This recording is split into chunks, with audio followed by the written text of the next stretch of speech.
O Major Custódio humilhou Isaura na frente de todos, rasgando seu livro e afirmando que escravos não tinham mente para entender as letras. Ele só não esperava que aquela leitura era a conferência de um roubo que ele mesmo cometeu contra a coroa. O que o Major ignorava era que a prova do seu crime estava escondida exatamente na página que ele desprezou. O deboche do Major vai custar sua fortuna e sua liberdade em menos de 1 hora.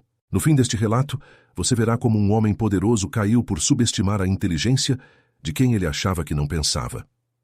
O sol do meio-dia no Vale do Paraíba não perdoa ninguém. O ar é pesado, cheira à terra queimada e ao café que seca nos terreiros da fazenda Santa Cruz. O comendador Almeida, dono dessas terras, é um homem que gosta de exibir o que tem. Lustres de cristal trazidos da Europa, prataria polida e uma biblioteca que ele mal toca, mas que faz questão de manter impecável para impressionar os visitantes. É nesse cenário de riqueza construída sobre o suor alheio que Isaura caminha. Ela tem 19 anos e um silêncio que muitos confundem com submissão. Mas o que ninguém naquela casa desconfia é que, enquanto limpa o pó das lombadas de couro, Isaura está devorando cada palavra escrita naqueles volumes. Ela aprendeu a ler em segredo. A antiga senhora, uma mulher solitária e melancólica, viu na menina uma curiosidade que não cabia na senzala. Ensinou as letras, os sons e a lógica por trás dos números. Quando a senhora morreu, Isaura herdou um tesouro invisível, o conhecimento, e esse conhecimento se tornou sua arma mais perigosa. Ela não lia apenas poesias ou romances proibidos. Ela organizava nas sombras os registros fiscais e os mapas que o comendador, em sua vaidade preguiçosa, deixava acumularem sobre a escrivaninha de carvalho. Naquela manhã de terça-feira, a poeira subiu na estrada de acesso à Casa Grande. O Major Custódio chegava com sua comitiva. O som dos cascos dos cavalos batendo no chão seco anunciava a chegada de um homem que exalava arrogância antes mesmo de descer da cela. O Major é um sujeito de 55 anos, com o rosto marcado pelo sol e pelos excessos, sempre vestindo uma farda que parece apertada demais para o seu ego. Ele se diz um aliado do comendador, um vizinho influente, mas a verdade é mais suja. O Major deve fortunas ao fisco imperial e suas terras estão secando. Ele precisa de um milagre para não perder tudo, e seu plano envolve as terras férteis do comendador Almeida. Repara bem no detalhe. O Major traz consigo uma pasta de couro desgastada, que ele aperta contra o corpo como se fosse um recém-nascido. Ali dentro, ele carrega o que chama de mapas de demarcação oficial. O que o comendador não sabe, e o que o Major espera que ninguém descubra, é que esses documentos são falsificações grosseiras. O Major Custódio mandou apagar as linhas originais e redesenhar os limites das fazendas, engolindo uma fatia generosa das terras do Estado e do próprio comendador. Mas para que o golpe funcione, ele precisa que o comendador assine a anuência da venda de uma área específica, o chamado Vale do Silêncio. O problema é que o Vale do Silêncio esconde algo mais do que terra boa. Esconde um segredo de sangue. Há 6 meses, um agrimensor da coroa desapareceu naquelas matas. O Major diz a todos que o homem fugiu com o dinheiro do pagamento, mas Isaura sabe a verdade. Ela encontrou meses atrás um diário de campo escondido perto da divisa, coberto de lama e sangue seco. Ela leu as últimas anotações antes de o documento ser destruído pelo tempo. O agrimensor tinha descoberto que o Major estava roubando terras da coroa. E por isso, ele nunca saiu daquelas matas com vida. Enquanto o Major e o comendador se acomodavam no salão de jantar, Isaura servia o café. O tilintar das xícaras de porcelana era o único som num ambiente carregado de falsa cordialidade. O Major, com sua voz rouca e autoritária, falava sobre o progresso e sobre como o comendador precisava modernizar a gestão das terras. Foi quando seus olhos caíram sobre um pequeno livro de registros que Isaura segurava. Ela estava conferindo os nomes dos escravizados que seriam movidos para a colheita, algo que o feitor Benedito havia pedido. O Major parou de falar no meio de uma frase. O silêncio que se seguiu foi cortante. Ele se levantou, caminhou até Isaura e, sem dizer uma palavra, arrancou o livro das mãos dela. Ele olhou para as páginas escritas com a caligrafia firme de Isaura e soltou uma risada que parecia um engasgo. Ele olhou para o comendador e disse, com um desprezo que fez o sangue de Isaura ferver: Almeida, você está criando cobras. O que essa peça de mobília faz com um livro na mão? Escravo não tem mente para entender as letras, só entende o estalo do chicote. O comendador, querendo parecer um senhor moderno e benevolente na frente do convidado, tentou balbuciar uma defesa, mas o major não deu chance. Com um movimento rápido e violento, ele desferiu um tapa no rosto de Isaura. O som seco da mão atingindo a pele ecoou pelo salão. Isaura não caiu, mas sentiu o gosto metálico do sangue na boca. O major então começou a rasgar as páginas do livro, uma a uma, jogando os pedaços de papel no chão como se fossem lixo. Isso aqui é uma ofensa à ordem natural das coisas, ele rosnou. O que o major Custódio não percebeu, em sua fúria cega e arrogante, foi que uma das páginas que ele rasgou e pisoteou continha a conferência exata dos marcos de pedra da fazenda. Isaura tinha anotado ali a diferença entre o mapa oficial que ela vira na biblioteca e o que o major estava tentando empurrar para o comendador. Aquela página rasgada era a prova do crime de falsificação. Mas para o major era apenas papel sujo nas mãos de alguém que ele considerava inferior. Isaura permaneceu imóvel. Seus olhos não baixaram. Ela olhava fixamente para o major, guardando cada detalhe daquela humilhação. No fundo do salão, perto da janela, o feitor Benedito observava tudo. Benedito é um homem de poucas palavras, que conhece cada palmo daquela mata e sabe ler sinais que os homens da cidade ignoram. Ele e Isaura têm um pacto silencioso. Ele a ajuda a esconder documentos e provas no paiol, e ela o ensina o que os papéis dos brancos dizem sobre o destino de todos eles.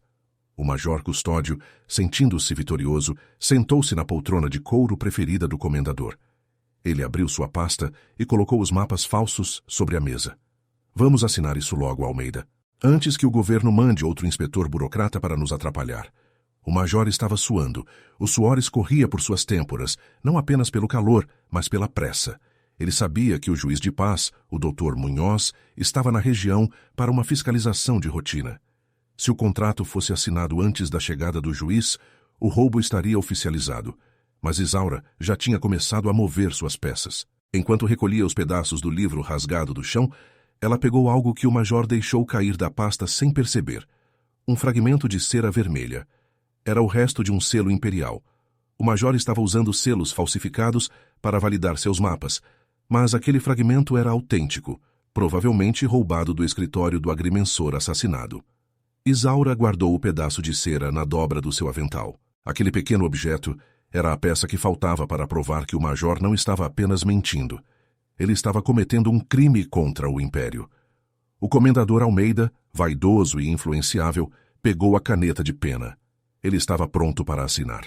Ele confiava no amigo major. Ele achava que estava fazendo um bom negócio, mas algo o fez hesitar. Talvez tenha sido o olhar de Isaura, ou talvez o jeito nervoso com que o major batia os dedos na mesa. Major, você tem certeza de que esses limites foram conferidos pelo agrimensor antes de ele partir? Perguntou o comendador. O major saltou da cadeira. Você está duvidando da minha palavra, Almeida, depois de todos esses anos? O tom de ameaça era claro. O major usava sua influência política como um porrete. Ele deu a entender que, se o comendador não assinasse, haveria consequências fiscais pesadas para a Fazenda Santa Cruz. E mais, exigiu que Isaura fosse punida com o tronco por sua ousadia de ler livros de registros. O risco agora era total. Se Isaura fosse para o tronco, o segredo morreria com ela, e o major sairia impune. Nesse momento, um grito de um pássaro ecoou vindo da mata. O major estremeceu. Ele olhou para a janela, onde Benedito ainda observava. O major tinha medo daquela mata. Ele tinha medo do que estava enterrado lá. Ele achava que o poder vinha da força e do medo, mas estava prestes a descobrir que a informação, nas mãos de quem ele desprezava, era muito mais letal. Isaura saiu do salão com a cabeça erguida, levando consigo os restos do livro rasgado. Ela tinha pouco tempo.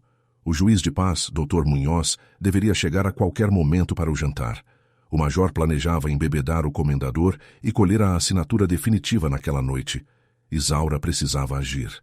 Ela se dirigiu ao paiol onde Benedito a esperava. Ele rasgou o livro, ela disse, a voz firme apesar do rosto inchado. Mas ele não viu o que estava na página que ele pisou. Benedito olhou para ela e entregou uma pequena caixa de madeira. Ali dentro estava o mapa original, o verdadeiro, que Isaura tinha conseguido trocar semanas antes, deixando uma cópia quase perfeita na biblioteca do comendador. O juiz está perto, Isaura. Eu vi os cavalos na estrada de baixo, disse o feitor. O plano estava em marcha. Mas o perigo era imenso. Se o major a pegasse com aquele mapa, ele não a mandaria para o tronco. Ele a mataria ali mesmo, no meio do cafezal. O que o major Custódio não sabia era que Isaura não estava apenas lendo livros. Ela estava lendo a queda dele. Ela sabia das dívidas, sabia das mentiras e, principalmente, sabia onde o corpo do agrimensor tinha sido deixado. A arrogância do major o impediu de ver que a jovem que ele agrediu era a única pessoa naquela fazenda que realmente entendia o que estava acontecendo. Enquanto a noite começava a cair sobre o Vale do Paraíba, as luzes da casa grande foram acesas. O jantar seria servido. O major Custódio vestiu seu melhor sorriso falso, sem saber que o documento que ele carregava na pasta agora era apenas papel em branco. Isaura, com uma habilidade que só os invisíveis possuem, tinha feito a troca enquanto servia o último café. Agora, a prova real, o mapa com o selo imperial autêntico e a assinatura do homem morto, estava escondida em um lugar que o major jamais imaginaria, dentro do forro da poltrona onde ele se sentaria para comemorar seu golpe. A tensão no ar era quase palpável. Cada passo de Isaura pelo assoalho de madeira parecia um trovão. O major estava confiante, achando que o silêncio de Isaura após o tapa era sinal de derrota. Mas o que ele não percebeu foi que o silêncio dela era o silêncio de quem espera o momento exato para dar o bote. E esse momento estava chegando com o barulho de uma nova carruagem parando em frente à fazenda. O Dr. Munhoz, o homem que só acreditava em provas físicas e selos oficiais, acabava de chegar. E Isaura tinha exatamente o que ele precisava ver. O major Custódio achava que o silêncio de Isaura era o sinal da sua derrota. Mas o que ele não sabia era que aquele silêncio era o pavio curto de uma bomba prestes a explodir. Ele sentou-se na poltrona de couro, relaxado, sentindo o peso do poder, sem imaginar que a prova que o levaria à forca estava a poucos centímetros do seu corpo, costurada no forro do móvel onde ele descansava. Em menos de 30 minutos, o homem que disse que escravos não tinham mente veria sua própria inteligência ser estraçalhada por uma jovem que ele ousou subestimar.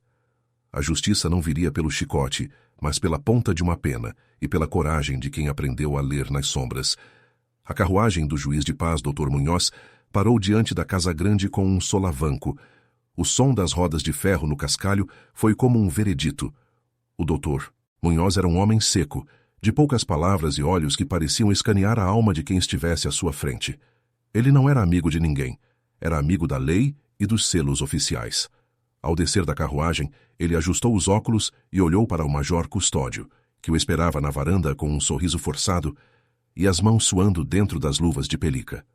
O major tentou conduzir o juiz imediatamente para o escritório, querendo resolver a burocracia antes do jantar. Mas o comendador Almeida, sempre preocupado com as aparências e com a etiqueta, insistiu que a hospitalidade vinha primeiro. O senhor deve estar exausto, Dr. Munhoz. Vamos jantar primeiro. A vitela está no ponto e o vinho veio direto de Portugal. Os negócios podem esperar 1 hora, disse o comendador, sem saber que aquela hora seria o tempo exato que Isaura precisava para fechar o cerco. No salão de jantar, a atmosfera era sufocante. O cheiro da comida se misturava ao odor do charuto do major e ao perfume barato que ele usava para disfarçar o cheiro do medo. Isaura entrou na sala para servir o vinho. O lado esquerdo do seu rosto ainda estava marcado pelo tapa que recebera mais cedo. O major, ao vê-la, deu uma risada de canto e comentou com o juiz: "Veja só, doutor, o Almeida aqui dá muita liberdade para a criagem. Essa aí cismou que sabe ler. Tive que colocar as coisas no lugar mais cedo. Sabe como é? Se não dermos um corretivo, eles acham que são gente." O Dr. Munhoz não riu. Ele olhou para o rosto marcado de Isaura e depois para as mãos dela, que tremiam levemente ao segurar a garrafa de vinho. Ele não disse nada, mas fez uma anotação mental. O major, sentindo o gelo do juiz, tentou mudar de assunto e puxou a pasta de couro para cima da mesa de jantar, entre os pratos de porcelana. "Bom, já que estamos aqui, vamos adiantar os papéis. Tudo em ordem, como o senhor pode ver." Foi nesse momento que o mundo do major Custódio começou a desmoronar. Ele abriu a pasta com um gesto teatral, esperando encontrar os mapas falsificados que garantiriam a posse das terras do Vale do Silêncio. Mas, ao puxar as folhas, o seu rosto perdeu a cor instantaneamente. O que ele tinha em mãos não eram mapas, nem escrituras, nem contratos. Eram folhas de papel em branco. Absolutamente nada escrito. O major sacudiu a pasta, revirou o forro, jogou tudo sobre a mesa, mas o resultado era o mesmo. "O que é isso?" Onde estão os documentos? Ele gritou, a voz subindo 2 tons. O comendador Almeida se inclinou para ver e franziu a testa. Major, isso é alguma brincadeira? Você me traz para assinar papéis em branco? O juiz Munhoz apenas observava, com os braços cruzados e uma expressão de tédio mortal que escondia uma desconfiança crescente. Foi ela! O major berrou, apontando o dedo trêmulo para Isaura. Essa maldita mexeu nas minhas coisas. Ela roubou os documentos. Ele se levantou com tamanha violência que a cadeira caiu para trás. Ele avançou para cima de Isaura, mas o feitor Benedito, que estava postado à porta como um guarda silencioso, deu um passo à frente, bloqueando o caminho. O major parou bufando como um animal encurralado. Isaura, com uma calma que ninguém esperava, olhou nos olhos do major. O senhor disse que eu não tinha mente para entender as letras, major. Por que acha que eu me interessaria por papéis em branco? A frase foi uma lâmina. O major gaguejou, tentando explicar que os papéis estavam lá minutos atrás. Mas o estrago estava feito. O juiz Munhoz se levantou e caminhou até a mesa. Major Custódio, o senhor me chamou aqui para oficializar uma transação com base em papéis que não existem. Isso é uma ofensa à justiça e uma perda de tempo imperdoável. O major estava desesperado. Ele sabia que, se não apresentasse os mapas agora, o juiz faria uma investigação profunda nas suas contas e ele não sobreviveria a um exame detalhado do fisco. Eles estão aqui, eu juro. Alguém trocou os documentos. Foi então que Isaura, ignorando a ordem social que a obrigava a ficar calada, falou novamente. Talvez o senhor esteja procurando pelo mapa original, aquele que o agrimensor da coroa traçou antes de desaparecer misteriosamente nas suas terras. O silêncio que se seguiu foi absoluto. Dava para ouvir o som das cigarras lá fora e a respiração pesada do major. O juiz Munhoz se virou para Isaura. O que você sabe sobre o agrimensor, moça? Isaura não desviou o olhar. Eu sei que ele não fugiu com o dinheiro como o major contou para todos. Eu li o diário dele. Ele tinha descoberto a fraude nas demarcações. E eu sei que o mapa real, o que prova que o major está roubando o Estado e o comendador, está muito perto de nós. O major tentou sacar um punhal que escondia na bota, mas Benedito foi mais rápido e segurou seu braço com a força de quem passou a vida derrubando árvores. Solte isso, major, rosnou o feitor. O juiz Munhoz, agora totalmente alerta, olhou para Isaura. Onde está esse mapa? Isaura caminhou até a poltrona de couro, onde o major estava sentado momentos antes.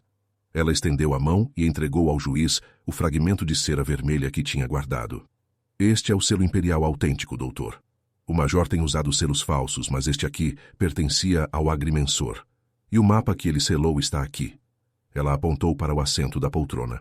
O comendador Almeida, chocado e confuso, autorizou que o juiz examinasse o móvel.